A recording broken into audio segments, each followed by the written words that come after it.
Salut la famille, j'espère que vous allez bien. On va revenir sur le derby d'hier entre le FC Barcelone et l'Espagnol Barcelone.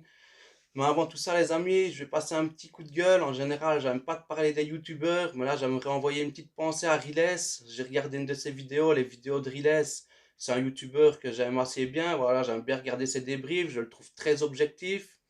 Et dans sa dernière vidéo, j'ai vu qu'il y avait beaucoup de gars du FC Barcelone qui lui étaient tombés dessus, voilà, en insultant sa famille, des choses que moi je conçois vraiment pas. La famille. Je sais pas si certains d'entre vous ont fait ça, mais je pense pas parce que je sais que dans la communauté, tous les gens en tout cas que j'ai en commentaire et avec qui je parle, je sais que vous avez tous beaucoup de respect, que vous êtes tous des bons gars. Donc je vous vois pas aller faire ce genre de crasse là. Surtout que le gars il avait rien dit de mal au final. Il a fait un petit tweet en disant que voilà, je pense que c'est le Real qui a repris la tête, enfin qu'ils étaient égalité, une connerie, et les gens sont commencé à venir lui dire voilà, tu parles pas de l'arbitrage, alors que le gars il disait rien de mal. Surtout qu'en suivant ses vidéos depuis quelques années maintenant, je pense que ça fait 2 3 ans que je suis ses vidéos, et le gars, voilà, il n'y a pas plus objectif que lui, il n'y a pas plus respectueux que lui. Le gars il est toujours humble, c'est vraiment un bon gars, c'est le genre de gars super droit, super honnête. Le gars, il va jamais faire des sponsoring avec des gens genre pour les paris sportifs, tous des trucs comme ça, voilà, tous des trucs qui sont mal, il ne le fait pas. Et là, les gens, ils viennent lui tomber dessus, alors que souvent, ils vantent même le Barça, ils parlent même souvent très bien du Barça. Moi, je comprends pas et je cautionne vraiment pas ça. C'est pas bien, les gars, d'aller décharger sa colère sur lui, alors que le gars, au final, il en peut rien. Si le Barça, on est nul, les gars, il faut dire la vérité. Moi, je suis supporter du FC Barcelone. Maintenant, il y a une différence parce que moi, je suis fan du Barça depuis mon plus jeune âge. Mais je suis fan, mais je suis pas fanatique, les gars. Ça, voilà, c'est pas mon délire. Moi, je suis pas du genre à, voilà, à vraiment péter les plombs, quoi. Je suis pas le genre de gars qui, voilà, qui va me sentir obligé de tout le temps parler mal du Real. Parce que, voilà, il y a des fanatiques. Si t'es pour le Barça, tu peux pas parler bien du Real. Mais si, moi, je peux vanter le Real. Dans ma dernière vidéo, d'ailleurs, sur le mercato du Real, je dis que Florentino Pérez, ce qu'il fait, c'est juste incroyable. Sa gestion de son équipe depuis un certain temps, c'est juste exceptionnel. Et voilà, je vois Kriles, souvent dans ses vidéos, il essaie toujours d'être objectif aussi. Et moi, j'ai un peu la même philosophie de vie, même si on n'est pas pareil du tout. Mais voilà, je respecte vraiment le garçon et je trouve que c'est vraiment pas bien d'aller insulter et tout ça sur ses réseaux alors que le gars, au final, il est toujours objectif, il est toujours sérieux et c'est vraiment un bon gars, ça se voit, ça se sent. Donc, je trouve que c'est pas bien de faire ce genre de choses. Alors maintenant, pour parler du match, alors voilà, on va revenir directement sur l'arbitrage. Ouais, ça, c'est sûr que c'est catastrophique, hein. Mateusz Laos, là, c'est pas un arbitre, ça. Regardez encore à la Coupe du Monde. C'est le seul gars à vraiment avoir fauté, à avoir fait des bourdes de malade. Le type au match Pays-Bas-Argentine, je crois que c'est 19 cartons jaunes qui sort. Le type, c'est une caricature de lui-même. À chaque match, on dirait qu'il se sent obligé de surenchérir. On dirait que s'il finit pas un match avec au moins une 10 15 cartes jaunes, il se sent pas bien. Regardez, il y a un moment dans le match, après nous avoir mis notre carte rouge, sur 2 minutes de temps, le gars il met 3 cartes rouges. Encore heureux, après on lui dit quand même de revenir à la VAR parce il venait d'exclure 2 joueurs d'Espagnols d'affilée. Il va voir à la VAR et les gens ils lui font quand même comprendre dans l'oreillette, mec, regarde, tu t'es trompé quoi. Et le gars, tu vois qu'il est pas, il a pas bon quoi. Il aurait bien voulu garder sa décision, mais il est obligé de la retirer. Donc au final, il n'y a que 2 cartes rouges, alors qu'il aurait pu en avoir 3 d'affilée s'il n'y avait pas la VAR. Et pour moi, voilà, c'est clair que ce genre d'arbitre, ça ne devrait pas être sur un terrain de foot. Sur un terrain de foot, tu dois être là justement pour savoir calmer les gens, mais toujours dans la diplomatie et sans vouloir en rajouter. Et plus tu vas distribuer des cartons comme ça, surtout dans un derby, plus la tension elle va monter et plus ça risque de dégénérer. Donc le gars, il est vraiment pas diplomate. Pour moi, il a rien à faire sur un terrain de foot. Il faudrait un peu que la fédération espagnole, elle prenne un peu des sanctions à son égard parce que le gars, c'est plus possible de le voir arbitrer un match. Mais maintenant, on peut pas tout mettre sur sa faute non plus. Si on a perdu le match, il faut rester sérieux. C'est pas de la faute de l'arbitre. C'est vrai que voilà, le 1-1, enfin on n'a pas perdu le match, on fait 1-1. Le penalty, pour moi, il n'y a pas de penalty, hein. Voilà, le gars il saute, il y a juste une main qui est mise comme ça en avant. Je crois que c'est par Marcos Alonso. Il lui touche à peine le ventre. Voilà, il siffle penalty. Pour moi, il n'y a pas penalty. Mais bon, voilà, chacun son interprétation des choses. Mais maintenant, même s'il y a penalty, moi déjà, j'aime pas parler des fautes d'arbitrage parce que pour moi, si tu as une grande équipe, même si l'arbitre est contre toi, tu dois gagner le match. Quand vous voyez qu'à la 7e minute de jeu, on gagne 1-0, on mène au score, comment est-ce qu'on tue pas ce match beaucoup plus rapidement? Moi, j'ai trouvé vraiment l'équipe fade. Pourtant, quand j'ai vu le 11 de départ, je me suis dit, ça va, Xavi, il est plus ou moins cohérent. Le milieu de terrain, c'était celui que je voulais voir. Il n'y avait pas de Busquets, j'étais content. En attaque, j'étais content de voir qu'il avait aligné Ansu Fati avec Rafinha. Je me disais qu'il essayait un peu des choses, il essayait de changer un peu des choses. Je pensais qu'il allait nous mettre Ferran Torres, il l'a pas mis dès le début, c'était déjà ça. Maintenant, voilà, on est dans un derby. Pour moi, tu dois quand même mettre ton meilleur 11. Même, je suis d'accord que la Coupe du Monde vient d'être finie il y a 15 jours, que les gars, ils ont peut-être besoin de se reposer encore un peu. Mais pour moi, Koundé doit être aligné dans ce match-là. Et le joueur que j'ai trouvé qui aurait vraiment dû être aligné, que j'ai pas compris pourquoi ce que le gars n'était pas sur le terrain, c'est Baldé. Pourquoi Baldé il joue pas? Le gars, la Coupe du Monde, il a été éliminé en huitième. Il aurait très bien pu commencer ce match. Je comprends pas pourquoi faire confiance à Alba. Alba, pourtant, il est pas mauvais hein, sur sa première mi-temps. Il donne beaucoup de ballons. Mais à partir de la 37e, je pense, on commence à voir qu'il est essoufflé. Il commence à avoir un peu du mal. Et en deuxième période, quand vous voyez Baldé sur le peu de temps de jeu qu'il a eu, les différences qu'il a fait sur son côté, ses accélérations, ses dribbles, comme il se déstabilise. Mais ce genre de joueur, tu ne peux pas t'en passer, c'est pas possible, Xavi. Arrête un peu de faire toujours confiance à tes vétérans, là, tes Alba, tes Busquets. Busquets, il fait une entrée, il apporte rien du tout. Voilà, le milieu de terrain, je vous dis, j'étais content, quoi. Mais maintenant, il nous faut des tueurs, quoi. Il faut des gars qui sont capables de faire des différences. Ansu Fati, c'est un joueur que j'adore. Voilà, ses débuts au FC Barcelone, il était super tranchant. On lui a donné le numéro 10 parce que pour nous, c'était le plus grand talent de la Masia. Il allait devenir aussi, peut-être pas aussi fort que Messi, mais il prétendait à devenir un grand joueur. Et là, Ansu Fati, il est plus que l'ombre de lui-même, hein. Je suis désolé, hein. Pourtant, je l'adore, Ansu. J'ai envie qu'il redevienne à son meilleur niveau, hein. Pour moi, Ansu Fati, à 16 ans, il mettait tout le monde, tous les attaquants du Barça, il les mettait sur le banc facilement. Là, on voit que depuis sa blessure, il a vraiment du mal, hein. Et maintenant, est-ce que c'est un manque de confiance parce qu'il enchaîne pas les matchs? Là, cette fois-ci, il a peut-être pas fait un très bon match, donc Xavi ne le mettra pas le prochain match. Et peut-être que ça aussi, au final, dans son mental, ça fait il est jamais en confiance. Donc le mec, il enchaîne pas. Parce que pour moi, il a quand même les qualités pour devenir un grand joueur. Maintenant, de l'autre côté, Rafinha, j'étais content de le voir aussi. Mais là aussi, il est under the level. Rafinha, il est capable de beaucoup, beaucoup mieux que ça. Et ça se voit, Rafinha, en plus, il a une super patte gauche. Chaque corner qu'il a donné, c'était des caviars. C'était toujours bien frappé. Il n'en a pas raté un. Il a une frappe en deuxième période, début de deuxième période, là, une grosse patate qu'il met. Il a vraiment une belle patte gauche. Il est capable de déstabiliser. Maintenant, il est encore approximatif sur beaucoup de gestes. Il y a un moment, c'est Gavi, je crois qu'il le lance en profondeur. Il est sur son pied gauche, au lieu d'en rouler directement, aller chercher la lucarne opposée. Je sais pas ce qu'il fait, il essaie de refaire un petit crochet, le défenseur revient sur lui, il se la remet sur son droit, il tente une frappe.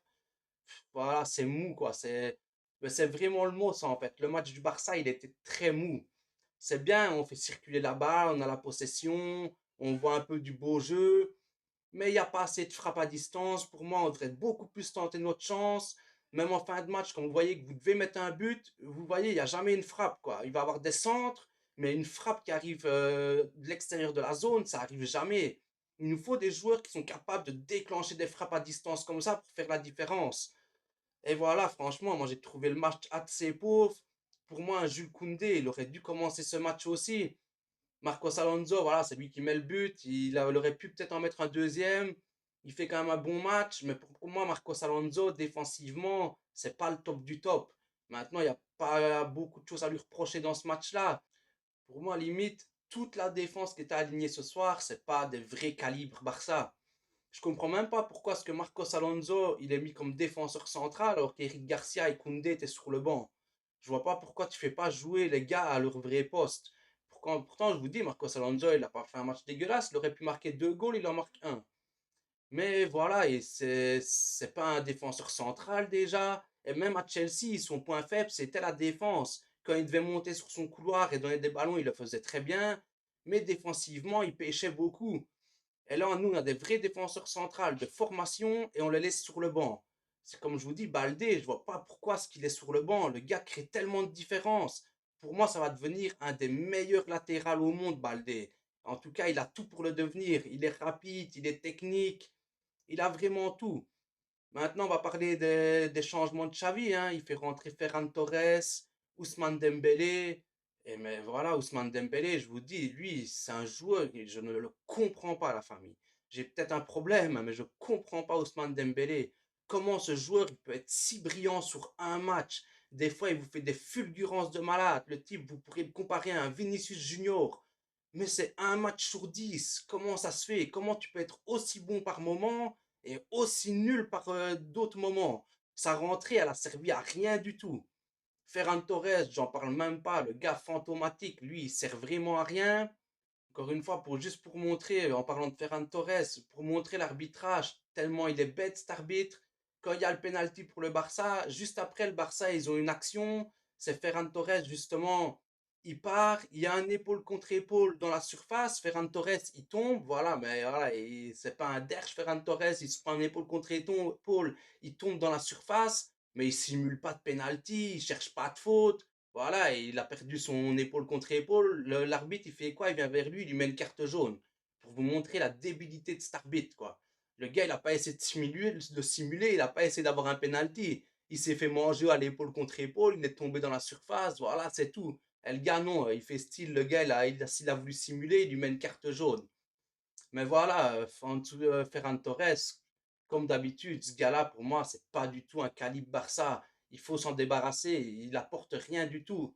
Un joueur que j'étais assez mécontent aussi, c'est Lewandowski, hein. Première mi-temps, il est fantomatique.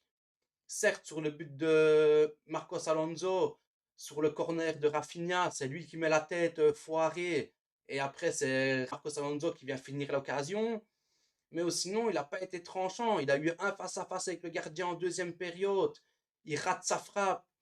Enfin, il essaye de lui mettre entre les jambes et ça passe pas. Donc au final, c'est comme une frappe ratée parce qu'il a foiré son geste. Là, il aurait dû tuer le gardien. Il aurait dû faire 2-1. Il a aussi une autre tête qu'avant, cette tête-là, il la cadre, il la met dedans. Là, elle passe à côté, la tête.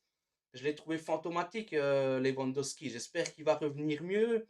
Surtout que pour ce match-là, on a eu beaucoup de chance parce que normalement, il ne devait pas être là. Donc là aussi, il y avait déjà une petite tension d'avant-match parce que l'Espagnol, ils n'étaient pas contents. Ils avaient réclamé pour Lewandowski parce que normalement, il a 3 matchs de suspension. Mais le tribunal de Madrid, ils ont suspendu la suspension. Ils ont fait un arrêté et au final, il sera sûrement suspendu, mais il doit d'abord passer un jugement. Je crois que c'est pour l'appel. Mais en attendant, le dossier, il est gelé. Donc Lewandowski, il n'est pas suspendu pour ce match-là. Et peut-être que les 3 prochains matchs, il sera suspendu. Donc l'Espagnol, ils n'avaient pas bon parce qu'il n'aurait pas dû être là pour ce match-là. Bon, au final, voilà, ça a été bénéfique pour eux quand même parce qu'il était là, mais il était fantomatique. Et voilà, il y a beaucoup d'incohérences dans cette équipe. Et c'est pour ça, quand je vois les gens qui tombent sur Riles, les gars, il faut balayer devant notre porte avant d'aller s'attaquer à un gars qui est tout le temps objectif et tout. Il faut dire la vérité. On est une équipe d'Europa League et il faut se poser les bonnes questions. Pourquoi on est en Europa League depuis 2 saisons? Certes, avant, on avait Messi qui était l'arbre qui cachait la forêt. Parce que même si on n'était pas si bon que ça, il était toujours là pour faire des dingueries et nous qualifier souvent. Mais là, on est carrément à côté, hein, on n'y arrive vraiment plus. Et pour moi, là, on a juste de la chance que la Liga, cette année, le niveau, il est très faible. Donc au final, on est dans les 2 premières places, mais c'est juste parce que la Liga, elle est très faible. Parce qu'en Europe, on va voir, surtout là, on va jouer Manchester. Depuis que Cristiano Ronaldo, il est plus là, Manchester, ils sont au top en Première Ligue, c'est une grosse équipe. Ça va pas être facile de les sortir, hein, quand je vois comment on a galéré contre l'Inter, contre le Bayern. Il va nous falloir notre meilleure équipe contre Manchester, parce que Manchester, ils vont nous éliminer aussi, non, hein. Parce que Manchester, là, ça pourrait être une équipe de Champions League. Eric Ten Hag, il fait un très bon travail là-bas. Il va vraiment falloir que Xavi se gère et qu'il arrête de tout le temps penser à ses Alba, ses Busquets, qu'il essaye de mettre le meilleur 11 possible, parce qu'on a vu le match de Ligue des Champions contre le Bayern, avec notre meilleure équipe, le premier match, on avait fait un très beau match. Maintenant, il nous faut tous nos titulaires à chaque poste. En défense, il nous faut les Koundé, il nous faut les Aroro, il faut Baldé, il nous faut toute l'équipe au complet. Bousquet, on ne veut pas le voir. Et en attaque, voilà, pour moi, il y a des gros points d'interrogation parce qu'on fait jouer qui en attaque? À part Lewandowski, qui est sûr, c'est lui qui doit jouer en pointe. Sur les ailes, ils sont tous défaillants pour l'instant. Pourtant, pour moi, Rafinha, c'est un super joueur de foot. J'en suis sûr qu'après un an d'adaptation ou quoi, il va faire des dingueries parce que vous le voyez, le gars, il a du football dans les jambes, il sait jouer au foot. Maintenant, Dembélé, voilà, si on a de la chance, ce jour-là, il va faire une dinguerie et grâce à lui, on va gagner le match, il va nous mettre 3 assists. Mais voilà, comme c'est souvent c'est du 10% avec Dembélé, et il y a de grandes chances que vous le mettez et qu'il foute rien du match et au final qu'on se fasse taper. Donc les ailiers, c'est très dur de trouver un vrai ailier pour l'instant au FC Barcelone. Il n'y en a aucun qui relève le niveau. Donc vous mettez qui comme ailier? Limite, j'aurais envie de voir le petit Lamine Yamal débarquer en équipe première, voir s'il ferait pas mieux que tous les vieux qui sont là. Parce que c'est vrai que Lamine Yamal, il n'est pas encore vraiment titulaire indiscutable avec le Barça Athlétique. Parce que voilà, le petit, il est beaucoup plus frêle, il est un peu plus léger dans les duels. Mais quand on le voit aux entraînements, il se laisse pas faire. Et il est même plutôt à l'aise avec le ballon. Donc limite, je préférais qu'on le voit lui que de voir certains, les Ferran Torres, il apporte rien. Dembélé, voilà, c'est un intermittent du spectacle, c'est un match sur cinq, donc c'est compliqué. Ansu Fati, j'ai de grands espoirs plaçant en lui, mais pour l'instant, il n'y arrive pas. Peut-être qu'en enchaînant les matchs, il va y arriver. Mais si maintenant il enchaîne les matchs et qu'à chaque fois, il lui faut 5 6 matchs avant d'être en confiance, ces 5 6 matchs-là, c'est des matchs où on va pas avoir beaucoup d'occasions. Surtout qu'Ansu Fati, pour moi, c'est un joueur, il est capable de déstabiliser. Et là, on dirait qu'il a peur, il va jamais en un contre un. Alors qu'avant, c'est ce qui faisait sa force, il allait toujours déstabiliser en un contre un. Et là, il ne le fait plus. Rafinha, pareil. Je ne sais pas si c'est Xavi qui les bride et qui leur dit de pas trop foncer vers l'avant, de pas perdre trop de ballons, parce que ces joueurs-là, normalement, c'est des joueurs qui déstabilisent de fou. Et là, depuis quelques temps, on voit, ils déstabilisent plus rien du tout. Souvent, c'est une petite passe en retrait, c'est rarement un dribble tenté. C'est ça que je comprends pas. Et voilà la famille, dites-moi un peu ce que vous avez pensé de ce match. Si pour vous, je suis dans le vrai concernant Xavi, pour moi, Xavi, c'est pas l'homme de la situation, les amis. On n'arrivera à rien avec lui. Un Arteta, ce serait magnifique, mais bon, il fait tellement de bon travail avec Arsenal, jamais ils vont le lâcher.